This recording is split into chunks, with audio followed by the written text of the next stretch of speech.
بسم اللہ الرحمن الرحیم۔ السلام علیکم ورحمۃ اللہ۔ ناظرین گرامی، منحوس عورتوں کی 3 نشانیاں۔ ایسی عورتوں سے جلد از جلد جان چھڑائی جائے اتنا ہی بہتر اور اچھا ہے، کیونکہ حضرت علی کرم اللہ وجہہ سے ایک شخص نے منحوس عورتوں کی نشانیوں کے بارے میں سوال کیا تو حضرت علی رضی اللہ تعالی عنہ نے فرمایا، جن عورتوں میں یہ 3 نشانیاں ہوں گی۔ ناظرین گرامی، حضرت علی کرم اللہ وجہ الکریم نے ارشاد فرمایا، منحوس عورتوں کے اندر یہ 3 نشانیاں ضرور پائی جاتی ہیں۔ اگر یہ 3 نشانیاں واضح طور پر نظر آ جائیں تو اس عورت سے جتنی جلدی ہو سکے اپنی جان چھڑا لیں، ورنہ اپنے گھروں کو برباد ہوتا دیکھو گے، جیسا کہ مال و دولت میں کمی، اپنی عزت و آبرو کا نقصان اور گھروں میں جھگڑوں جیسا ماحول ہوگا۔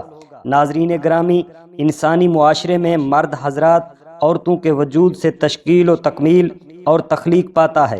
اس دنیا میں کسی بھی معاشرے کی ترقی اور بہتری صرف مرد حضرات کی وجہ سے نہیں ہوتی، بلکہ اس ترقی میں عورتوں کو بھی بحیثیت ایک فرد نہایت ذمہ داری اور اہم کردار سر انجام دیتی ہیں۔ یوں تو اس دنیا کی کوئی بھی قوم یا مذہب عورتوں کے مقام اور حیثیت کے اہمیت سے انکار نہیں کیا جا سکتا۔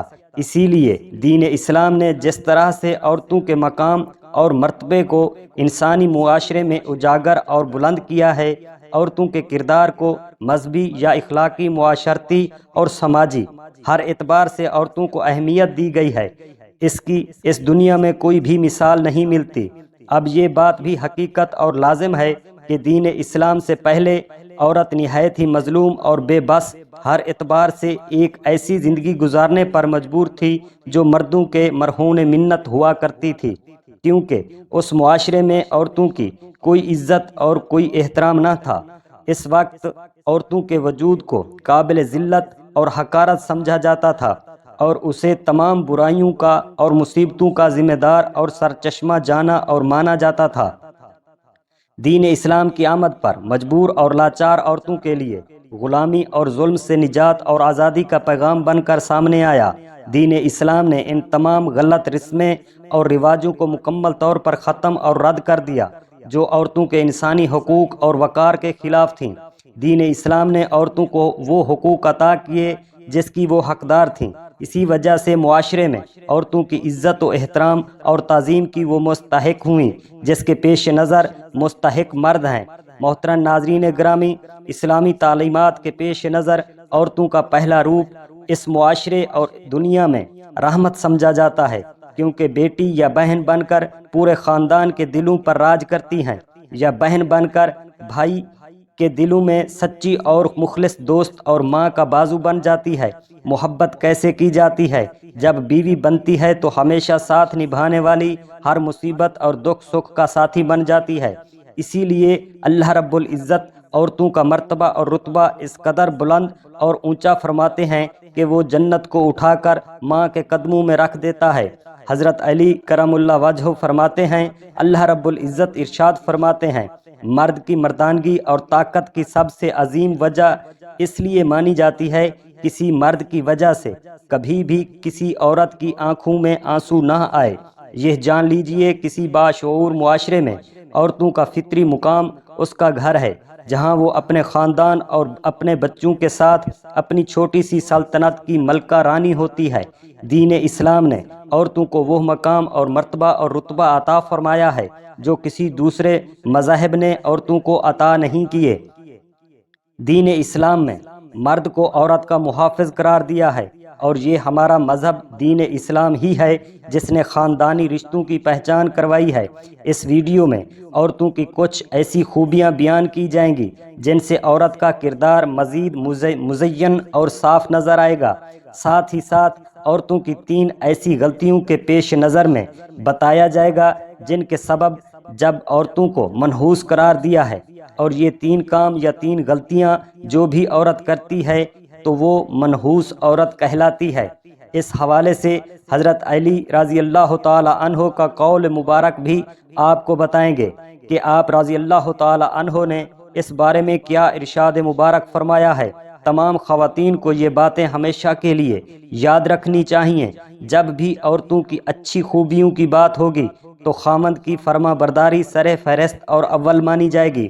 قرآن مجید میں اللہ رب العزت کا ارشاد مبارک ہے، فرماتے ہیں نیک عورتیں وہ ہیں جو فرما بردار اور اپنے شوہر کی غیر موجودگی میں اپنے مال و آبرو کی حفاظت کرنے والی ہو۔ ایک مرتبہ خطبہ میں ہمارے نبی کریم صلی اللہ علیہ وآلہ وسلم سے پوچھا گیا بہترین عورتیں کون سی ہیں؟ تو آپ صلی اللہ علیہ وآلہ وسلم نے ارشاد پاک فرمایا کہ وہ عورتیں جب ان کا شوہر اس کی طرف دیکھے تو بیوی مسکرا کر اپنے خامند کو خوش کر دے اور مسرور کر دے، اور جب خامند اسے کوئی حکم دے تو وہ اسے بجا لائے اور اس کی اطاعت کرے اور اپنے جان و مال کی حفاظت کرے، حتیٰ کہ اس کا شوہر کوئی ناپسندیدہ کام کی طلب کرے، اگر وہ ناپسندیدہ کام نہیں کرتی تو اس کی مخالفت بھی کبھی نہ کرے۔ عورت کے پیار و محبت اور اس کی اطاعت میں سب سے زیادہ حقدار اس کا اپنا خامند ہے۔ اس بات کا اندازہ بخوبی لگایا جا سکتا ہے کہ نماز عبادت بہت نہایت اعلیٰ ہے اور سجدہ اس کی چوٹی ہے، لیکن دین اسلام نے خامند کا مقام و مرتبہ واضح کرنے کے لیے اتنی اونچی مثالیں بیان فرمائی ہیں۔ سیدنا ابو ہریرہ رضی اللہ تعالی عنہ سے مروی ہے، نور انور نبی کریم صلی اللہ علیہ وآلہ وسلم نے فرمایا اگر میں اللہ رب العزت کے سوا کسی اور کو سجدہ کرنے کا حکم فرماتا، سب سے پہلے بیوی کو اپنے شوہر کو سجدہ کرنے کا حکم فرماتا۔ پھر نبی کریم صلی اللہ علیہ وآلہ وسلم نے ارشاد فرمایا اس ذات کی قسم جس کے قبضہ میں میری محمد صلی اللہ علیہ وآلہ وسلم کی جان ہے، عورت اپنے رب کا حق ادا نہیں کر سکتی جب تک وہ اپنے خامند کا حق پورا ادا نہ کرے، حتیٰ کہ اگر عورت کا شوہر اپنا ارادہ پورا کرنے کے لیے اپنی بیوی کو بلائے گو وہ سواری پر ہی ہو تب بھی عورت اپنے آپ کو نہ روکے۔ ایک حدیث مبارک میں ہے خامند کو اپنی بیوی سے تکلیف پہنچے جنت کی حوریں اس عورت کو بد دعا دیتی ہیں اور کہتی ہیں اے بدبخت عورت، یہ تمہارا چند دنوں کا مہمان ہے، اس نے لوٹ کر ہمارے پاس آ جانا ہے۔ نیک عورت کی ایک خوبی 70 حاجات کی مکمل پابندی کرنا بھی مسلمان عورتوں کو پابند کرتا ہے، یعنی کہ پردہ کرنا دین اسلام کی خصوصیات میں سے ایک ہے۔ پردہ مسلمان عورتوں کی عزت اور وقار کی حفاظت کا ضامن ہے۔ پردہ کرنا ایک رحمت ہے۔ دین اسلام نے عورتوں کو انتہائی قیمتی سرمایہ قرار دیا ہے، اس لیے اس کی حفاظت اور عزت کا خصوصی انتظام بھی کیا ہے۔ زمانہ جاہلیت میں پردے کا رواج نہ تھا اور یہ صرف اور صرف ایک اسلامی حکم ہے، یعنی دین اسلام نے پردے کا حکم نافذ العمل میں آیا۔ خواتین یہ بات بھی جان لیں عورت خامند کی اطاعت کرے، یہ بات کتنی ضروری فرمائی ہے کہ عورت جو کام بھی کرے اس کام سے پہلے اپنے خامند کی اجازت طلب کرے۔ اس سلسلے میں چند احادیث مبارکہ یہاں پیش کی جا رہی ہیں۔ ہمارے حضور کریم صلی اللہ علیہ وآلہ وسلم نے ارشاد فرمایا عورت اپنے خامند کی موجودگی میں اس کی اجازت کے بغیر نفلی روزہ یا نفلی عبادات نہ کرے۔ اس کے علاوہ بھی چند نیک خوبیوں کا ذکر کریں گے، لیکن پہلے آپ کو حضرت علی کرم اللہ وجہ الکریم کے فرمان اور بیان کے متعلق بتاتے ہیں کہ بدبخت اور منحوس عورتوں کی 3 نشانیاں، 3 خامیاں کون کون سی ہیں۔ دنیا میں کہا جاتا ہے کہ ایک مرتبہ ایک شخص حضرت علی رضی اللہ تعالی عنہ کی دربار میں حاضر ہوا اور عرض کی امیر المومنین وہ عورتیں کون سی ہیں جو گھر کے لیے منحوس ہوتی ہیں؟ تو حضرت علی رضی اللہ تعالی عنہ نے فرمایا اے اللہ کے بندے، اللہ پاک نے کسی بھی انسان کو منحوس پیدا نہیں فرمایا، انسان کے اعمال اس بندے کو منحوس بناتے ہیں، وہ بدکار عمل جو انسانوں کو زندگی کی پریشانیوں میں دھکیل دیتے ہیں۔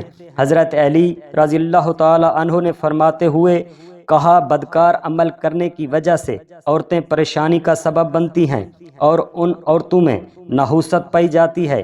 پہلی خامی یہ ہے کہ وہ اپنے گھر والوں کی غیبت کرتی ہے اور ایک دوسرے کی چغل خوری کرتی ہے، ایک کی بات سن کر دوسرے کو بتاتی ہے، ادھر ادھر کی باتیں ایک دوسرے کو پہنچاتی ہے، جبکہ دوسری نشانی یہ ہے وہ بار بار جھوٹ بولتی ہے۔ تیسرا عیب جو کسی عورت کو منحوس بنا دیتا ہے، ایک حدیث مبارک میں حضور کریم صلی اللہ علیہ وآلہ وسلم کے فرمان کے مطابق جو عورت اپنے خاوند کے بلانے پر اس کے پاس نہ جائے تو اللہ رب العزت کے فرشتے آسمانوں پر بیٹھ کر اس عورت پر لعنت بھیجتے رہتے ہیں، اور ایسی عورتوں کے عمل کی وجہ سے گھر امن، چین اور سکون سے مرحوم رہتے ہیں۔ اسی وجہ سے عورت منحوس کہلاتی ہے۔ محترم ناظرین گرامی، جان لیجئے یہ 3 نشانیوں والی عورتیں جس گھر میں بھی ہوں گی وہ اپنے ساتھ ساتھ اپنے سب گھر والوں کو بھی بے سکون کر دیتی ہیں۔ جس گھر کی خوشحالی، برکت، عزت اور سکون کو بھی برباد کر دیتی ہیں۔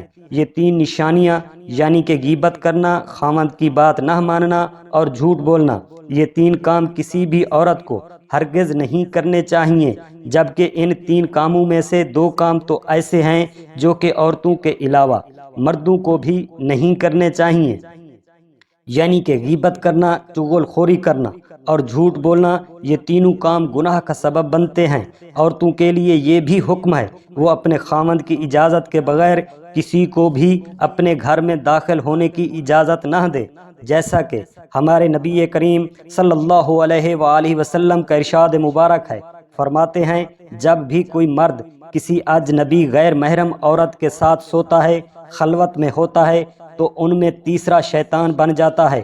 اسی لیے عورتوں کو چاہیے کہ وہ کسی بھی غیر مرد کو اجازت نہ دے کہ ان کے شوہر کی غیر موجودگی میں اپنے گھر میں داخل نہ ہونے دے، اور اسی طرح سے ایک مسلمان مرد کو بھی چاہیے کہ کسی اجنبی عورت کو بیوی کی غیر موجودگی میں اپنے گھر نہ آنے دے۔ غیر محرم عورتوں کے پاس اس کے خاوند کی غیر موجودگی میں نہ جائیں، جس طرح ہمارے نبی کریم صلی اللہ علیہ وآلہ وسلم کا ارشاد مبارک ہے۔ فرماتے ہیں کوئی بھی مرد کسی غیر محرم عورتوں کے ساتھ بغیر محرم کے تنہائی میں نہ ہو۔ اسی طرح عورت کے لیے بھی ضروری ہے کہ وہ اپنے خاوند کی اجازت کے بغیر کسی غیر مرد سے بات نہ کرے۔ اس معاملے میں ارشاد ربانی تعالی ہے، ازواج مطہرات، تم دیگر عورتوں کی طرح تمہیں خوف ہے، پس تم اپنی آواز میں لچک پیدا نہ کرو، کہیں مریض دل انسان اپنے دلوں میں لعنت پیدا کر بیٹھے، اور تم بھلی اور درست بات کرو۔ معلوم ہوا کہ عورتوں کی آوازوں میں بھی پردہ ہونا چاہیے، اور وہ ان شرائط کے سبب اجنبی مرد سے بات کر سکتی ہیں۔ نمبر 1، آواز میں لچک، شیرنی اور مٹھاس نہ ہو۔ نمبر 2، صرف ضرورت کے وقت بات کریں۔ نمبر 3، پردہ کا خاص اہتمام میں رہ کر بات کریں۔ اللہ رب العزت سے دعا ہے کہ ہمیں دین اسلام کی صحیح معنوں میں عمل کرنے کی توفیق عطا فرمائے، اور اللہ رب العزت ہم سب مسلمانوں کا حامی و ناصر ہو، آمین۔